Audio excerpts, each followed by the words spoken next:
Mama, thank you. You and I had a conversation while we were in Cape Town. We were talking about tax. Now, tax is often something that many of us in South Africa will feel like it doesn't apply to us. And sometimes, as an entertainer, we might have that idea. But I wanted to speak to you about how you approach the musicians that you work with, and how you speak to them about how important it is to pay their tax and what for. I think it's important.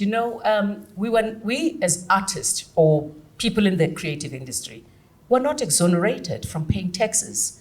So when that money comes, whether it's money for shows or money for the royalties, you need to know that there's between 29 and 45% tax. So don't think that money is yours, because you end up in trouble. If you charge VAT, if you've got a small company, 15% is VAT now. So make sure that money, you put it aside. You know what do? I've got my account and I've got my VAT account. So every 2 months you pay VAT. So I take that money and put it aside because it's not mine. So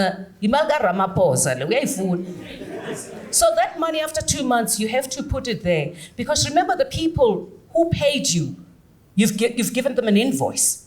So for them, it's an expense and you gain the money. So VAT must be paid. Yeah. And at the end of your financial year, you must be able to pay tax. So what I do, every month I pay, because I pay provisional tax. So when my tax year comes, they deduct what I've been paying every month. You can't act big in a small town. Lovely. And I think, just to also add to your point, you say but